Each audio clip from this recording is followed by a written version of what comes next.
Please subscribe my channel.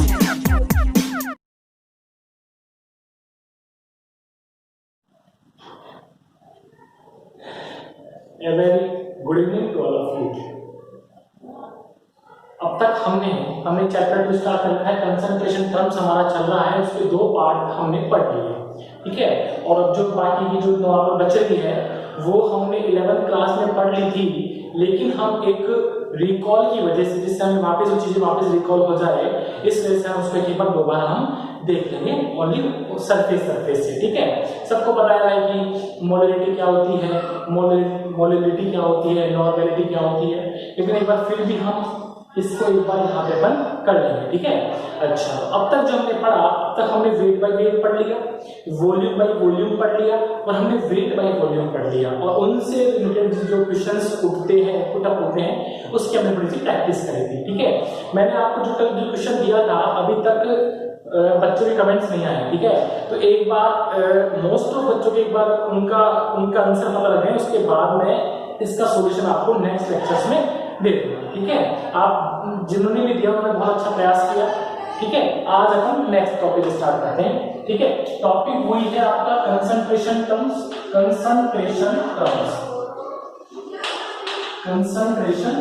ठीक है।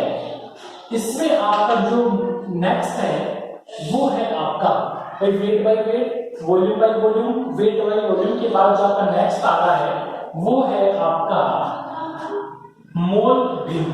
क्या बोलना है मैंने? मोल भिन्न, या बोले तो मोल भिन्न, या बोले तो मोल फ्रैक्शन। क्या बोलते हैं भाई? मोल भिन्न या मोल फ्रैक्शन, ठीक है। देखो भाई, सब जानते हैं, हम सब 11th क्लास में पढ़ के आए हैं, और मैं आपको एक बहुत इंपॉर्टेंट बात बता दूं, इस वाले टॉपिक का बहुत ज्यादा इंपॉर्टेंस है इस वाले चैप्टर में, ठीक है। हर जगह आपका ये मोल भिन्न काम आएगा, तो एक बार हम वापस रिकॉल कर लेते हैं। तो आपको पता है क्या होती है मोल भिन्न? तो मोल भिन्न किसे कहते हैं? देखो, किसी विलयन में उपस्थित विलय तथा विलायक के मोलों का विलयन के कुल मोलों के साथ प्राप्त अनुपात क्या कहलाता है? आपका मोल भिन्न कहलाता है, ठीक है। सपोज करो, आपको पता है जो आपका विलयन होता है वो किस से मिलकर बना होता है? वो मिलकर बना होता है आपका विलय प्लस विलायक, ठीक है। विलय प्लस विलायक, अरे बोलो, ठीक है। सपोज करो विलय के जो मोल है वो है आपके Na, ठीक है। विलायक के जो मोल है वो क्या है? आपका Nb, ठीक है। तो अब आपको मोल भिन्न निकालनी है। सपोज करो आपको विलय की मोल भिन्न निकालनी है, तो मैंने क्या बोला था? विलय तथा विलायक के मोलों का विलयन के कुल मोलों के साथ प्राप्त अनुपात। तो मुझे एक बात बताओ, विलयन के कुल मोल कितने हो गए भाई? टोटल मोल कितने हो गए? अरे बोलो भाई, विलय प्लस विलायक के मोल क्या आ गया? Na plus Nb। सबसे पहली बात तो ये बात समझ में आई है, ठीक है। अब आपको सपोज करो कि आपको इस विलय की मोल भिन्न निकालनी है, ठीक है, कि भाई विलयन में विलय के कितने मोल उपस्थित हैं, ठीक है। तो कैसे निकालेंगे? आपको पता है, इसको दिखाते हैं ऐसे, ये होता है आपका जीटा और ये होता है आपका विलय, इसे दिखाते हैं जीटा विलय से, ठीक है। विलय की मोल भिन्न है, तो विलय की मोल भिन्न कैसे लिखेंगे भाई? विलयन में उपस्थित विलय के मोल, ठीक है। तो बताओ विलय के मोल कितने हैं? Na। अरे बोलो भाई, विलयन के टोटल मोल कितने हैं? Na प्लस Nb, एक बात बताओ भाई, ये किसके मोल भिन्न आ गए? विलय की मोल भिन्न आ गई। बोलो भाई, बात समझ में आई या नहीं आई? ठीक उसी प्रकार सपोज करो आपको विलायक की मोल भिन्न निकालनी है। विलय भाई क्या तकलीफ है? विलय ईटा विलायक, ठीक है, जीटा विलायक। तो जीटा विलायक कैसे निकालेगा? विलायक के मोल, अरे बोलो भाई कितना? Nb बटे टोटल मोल कितने? Na plus Nb। अरे बोलो भाई, ये बात आप सभी को समझ में आई या नहीं आई? वैसे तो आपने सबने 11th क्लास में पढ़ा रखा होगा, मैंने आपको सिर्फ रिकॉल करवाया है, ठीक है। ये बात सबको समझ में आई या नहीं है? ठीक है, मोल निकालने आपको आते ही क्या कैसे निकालते हैं, 3 फॉर्मूले बताए जिसमें आपको ग्राम में भार बटा अनुभार, ठीक है। यदि सपोज में जो गैस है उसका वॉल्यूम दे रखा है तो कैसे निकालोगे, आयतन बटे 22.4 और तीसरा फॉर्मूला आपका जाना पहचाना क्या, परमाणु की संख्या बटे अवोगाद्रो संख्या, ठीक है। इससे मोल निकल जाता है, ये आपकी मोल बिंदु है। मतलब मोल बिंदु समझ में आया नहीं आया भाई, अरे बोलो भाई, सही है। अब देखो एक बात हम ये भी जानते हैं कि किसी विलयन में जो उपस्थित जो मोल बिंदु होती है उनका योग कितना होता है, 1 होता है, क्योंकि ये क्या है, ये तो फ्रैक्शन है, तो फ्रैक्शन का टोटल फ्रैक्शन का योग कितना होता है, 1 होता है। तो अरे बोलो भाई, तो बोलो जीटा विलय प्लस जीटा विलायक दोनों का योग कितना होगा भाई, 1 के बराबर होगा। बोलो भाई, ये बात आपको समझ में आई या नहीं आई, ठीक है। अरे बोलो भाई, कोई दिक्कत किसी को, ये थी आपकी मोल बिंदु। सबसे मोस्ट इंपॉर्टेंट बात देखो भाई, पर क्या कहीं भी यहाँ पे वॉल्यूम का कोई चक्कर पड़ा नहीं पड़ा, तो क्या कहते हैं इसे, टेम्परेचर इंडिपेंडेंट, क्या कहते हैं इसे, टेम्परेचर इंडिपेंडेंट, यानी बोले तो टेम्परेचर का इस पर कोई भी इफेक्ट नहीं होता।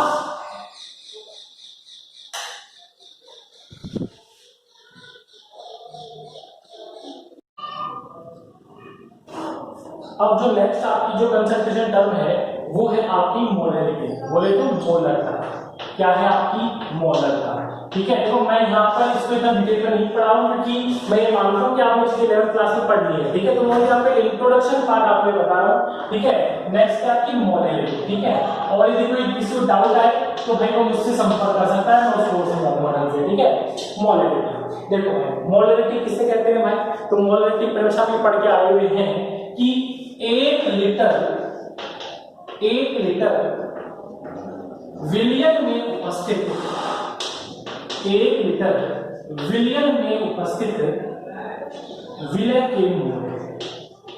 विलय के मोलों की संख्या क्या कहलाती है भाई, आपकी मोलरता कहलाती है या मोलरिटी कहलाती है। और आप इसको रिप्रेजेंट किससे करते हैं, आप इसको रिप्रेजेंट करते हैं कैपिटल एम से। अरे बोलो भाई, बात समझ में आई या नहीं, तो एक बात बताओ, कैपिटल एम बराबर क्या आता, क्या था आपका, आता था विलय के मोल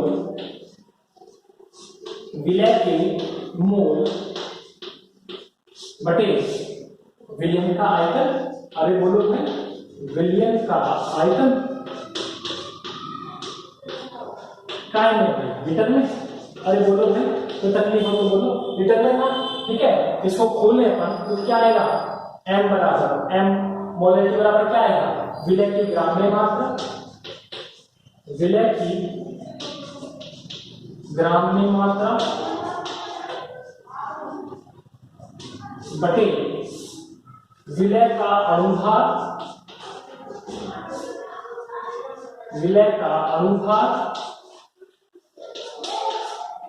इनटू विलयन का आयतन, अरे बोलो भाई, कोई तकलीफ हो तो किसी को बता दो। आयतन का है भाई, लीटर में। सपोज कोई यदि मान लो आपको आयतन उसमें क्या में देखा है, ml में दे रखा है, तो आप उसको 1000 का भाग देकर आप उसको लीटर में आप चेंज कर सकते हैं, ठीक है। अरे बोलो भाई, तो ये क्या आपकी, ये आती है मोलरिटी आती है, ठीक है। अच्छा, सबसे इंपॉर्टेंट एक और बात, ये बात सबको समझ में है, ठीक है। अब बताओ क्या इसमें आयतन शब्द आ रहा है क्या, बिल्कुल आ रहा है। तो इसका मतलब ये है कि टेम्परेचर पे डिपेंडेंट होगी, क्योंकि आपको पता है कि टेम्परेचर बढ़ा तो वॉल्यूम बढ़ता है, तो मैं ऐसे कह सकता हूँ क्या कि टेम्परेचर पर डिपेंड होती है, टेम्परेचर डिपेंडेंट। अरे बोलो भाई, तो तकलीफ को तो बोलो भाई, ये बात सबको समझ में आई नहीं है। वापस रिकॉल कर भाई, मोलरिटी किसे कहते हैं, 1 लीटर विलय में उपस्थित विलय के मोलों की संख्या। अरे भाई खूब पढ़ा है तुमने, m इसे m से रिप्रेजेंट करते हैं, m बराबर क्या है, विलय के मोल बटे विलय का आयतन, टाइम में लीटर में भाई। इसको खोला, मोल बराबर क्या होता है मेरा, ग्राम में मात्रा बटे अनुभार। अरे बोलो भाई क्या है, विलय की ग्राम में मात्रा बटे विलय का अनुभार इनटू विलय का आयतन लीटर में। ये भाई मोलरिटी हो गई, सही है। ऐसे क्वेश्चन मैंने बहुत किए होंगे भाई, सही है।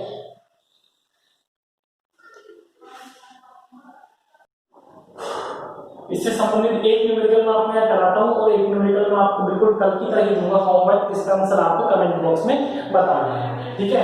एक क्वेश्चन है आपका 3% W/V यूरिया विलयन की, यूरिया सॉल्यूशन की मोलरता ज्ञात करो। मोलरता क्या होगी? ठीक है, ये आपको दिया है, बहुत अच्छे से समझना है भाई क्या मतलब है इसका। ठीक है, देख भाई पहले तो इसका मतलब समझ, इसका मतलब समझ W/V का मतलब क्या था।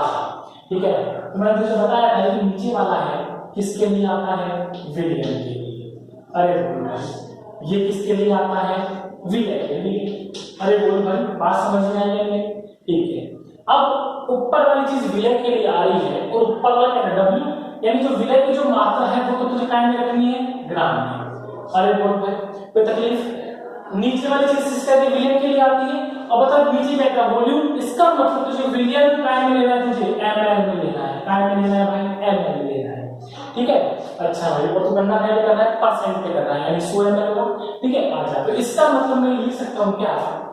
3 ग्राम यूरिया, क्या बोला मैंने? 3 ग्राम यूरिया 100 ml विलयन में उपस्थित है। अरे बोलो भाई ये बात सबको समझ आई या नहीं आई? अरे बोलो भाई इसका मतलब समझ में आया या नहीं आया? आराम से समझ भाई, W/V था, है ना? ऊपर वाली चीज किसके लिए लेता है? हमेशा विलय के लिए, सोल्यूट के लिए लेता है। ठीक है, अच्छा भाई तो मतलब ऊपर W था ना, यानी विलय की मात्रा तो ग्राम में लेगा। ठीक है भाई ग्राम में लेगा, तो भाई मैंने ग्राम में ले ली।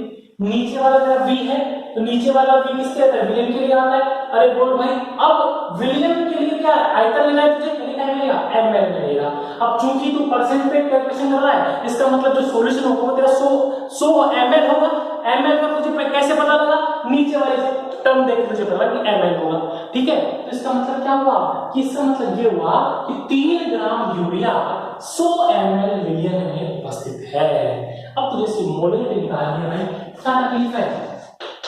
क्या था मोलरिटी का सूत्र? विलय की ग्राम में मात्रा कितनी है? 3 ग्राम। विलय का अनुभाग कितना होता है? 60 इनटू विलयन का आयतन, आयतन का है लीटर में, लेकिन ये क्या है? 100 ml। तो इसको मैं 1000 का भाग के लीटर में चेंज कर दूं, ये ले भाई तेरा 1000 ऊपर आ गया। क्या आ गया भाई? ये ले भाई, ये ले कितना आया? 1/2 या 0.5 m। बोलो भाई बात समझ में आ रही है? तो तकलीफ हो तो बोल रहे, सही है?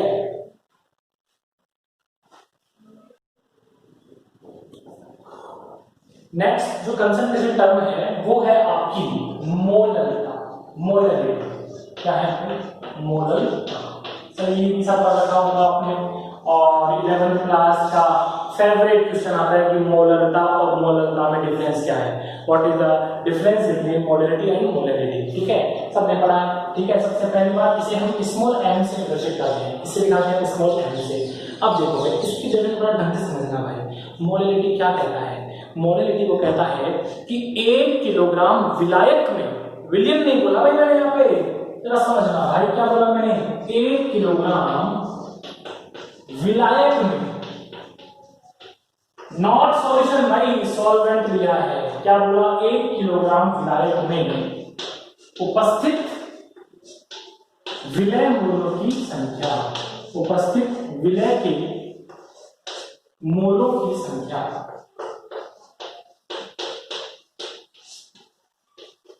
क्या कहलाती है भाई? मोलरता कहलाती है। सही है, तो बताओ स्मॉल m बराबर तेरा क्या हो जाएगा? विलय के मोल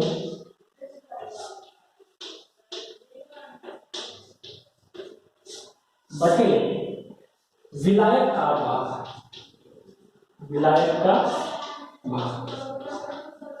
अच्छा तो भाग भी क्या लेना है भाई आपको? किलोग्राम।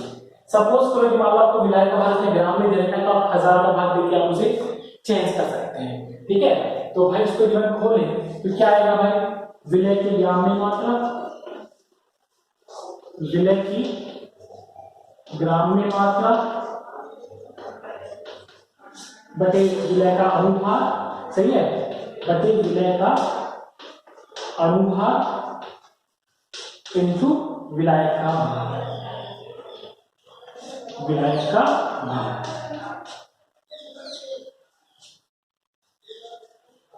अरे बोलो भाई, ये सब आपने 11th क्लास में पढ़ा है और मैंने इसको रिकॉल करवाया है बस। ठीक है, बताओ क्या कहीं भी वॉल्यूम आ रहा है क्या? कहीं नहीं आ रहा, आयतन नहीं आ रहा भाई। मतलब क्या टेम्परेचर से क्या है आपका इंडिपेंडेंट है। क्या है भाई आपका टेम्परेचर से इंडिपेंडेंट, टेम्परेचर का इस पर कोई प्रभाव नहीं पड़ता। अरे बोलो भाई, बात समझ में आई है नहीं? वापिस दिमाग लगाना भाई, विलायक है नॉट सॉल्यूशन, सॉल्वेंट। और क्या 1 किलोग्राम विलायक में उपस्थित विलय के मोलों की संख्या क्या कहलाती है? आपकी मोलैलिटी कहलाती है। अब लेक्चर के एंड में आपको 2 सवाल आपको दे रहा हूं होमवर्क के लिए, और आपको उन दोनों सवालों का आपको आंसर आपको आपके कमेंट बॉक्स में करना है। ठीक है, और बहुत ही अच्छी चीज, यदि ये दोनों क्वेश्चन यदि आपने अटेम्प्ट किए, बहुत अच्छी बात है। इसका मतलब ये है कि आपके जो कंसेप्ट्स हैं बहुत अच्छे हैं। ठीक है, और वैसे मैंने क्वेश्चन करवाए हैं, फिर देखने के बाद पहला क्वेश्चन है आपका 3% W/W यूरिया सॉल्यूशन की, यूरिया सॉल्यूशन की मोलरता, मोलरिटी, मोलरता स्मॉल m ज्ञात कीजिए, ज्ञात कीजिए। पहला क्वेश्चन है। ठीक है, और जो क्वेश्चन नंबर 2 है वो है आपका 1 मोलर 1 m, यहां पर कैपिटल M है भाई, 1 मोलर यूरिया विलयन, यूरिया सॉल्यूशन की, 1 मोलर यूरिया सॉल्यूशन की मोलरता ज्ञात करो। मोलरता, मोलरता बोलो स्मॉल m ज्ञात करो। यदि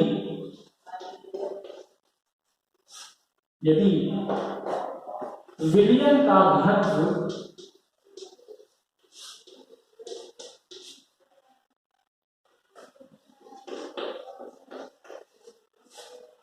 1.2 ग्राम पर ml है। ये 2 क्वेश्चन आज के होमवर्क के। ठीक है, और आप उस वाले क्वेश्चन कभी जल्दी से जल्दी उनका कमेंट करें, फिर मैं यहाँ पर नाम बताऊं किन किन का क्वेश्चन सही था। ठीक, उसी प्रकार जिस भी बच्चे ने दोनों क्वेश्चन किए, मैं आपका उस वीडियो में बकायदा उस बच्चे का मैं नाम दूंगा, हाँ कि इस बच्चे का क्वेश्चन ये सही था। ठीक है, तो आप इन दोनों क्वेश्चंस को आपको अटेंड करना है, आराम से सोचना है, समझना है। केवल और केवल जो फॉर्मूला बेस्ड क्वेश्चंस हैं पूरा दिमाग लगाना है भाई कि किसमें किसकी रिक्वायरमेंट है। ठीक है, ये 2 क्वेश्चन आपको होमवर्क में करने हैं और आपको इसका आंसर आपको कमेंट बॉक्स में बताना है। ठीक है, और आपसे मैं एक और रिक्वेस्ट कर रहा हूँ कि यदि आपको वीडियो कैसा भी लग रहा हो, चाहे आपको अच्छा समझ में आ रहा हो या आपको नहीं, जो भी आपकी राय है कृपया वो आप कमेंट बॉक्स में जरूर टाइप करें। यदि आपको अच्छा लग रहा है तो आप मतलब जो भी अच्छी आपको वीडियो समझ में आ रहे हैं तो आप मतलब अपने कमेंट करके मुझे बता सकते हैं कि हाँ बच्चे को समझ में आ रहा है, या आपको कोई प्रॉब्लम है तो अपने वो कमेंट अपने बॉक्स में जरूर करें। तो मैं सबसे ये कहना चाहूंगा कि जो भी बच्चे वीडियो देखे उसके बाद अपनी राय जरूर दें। Thank you.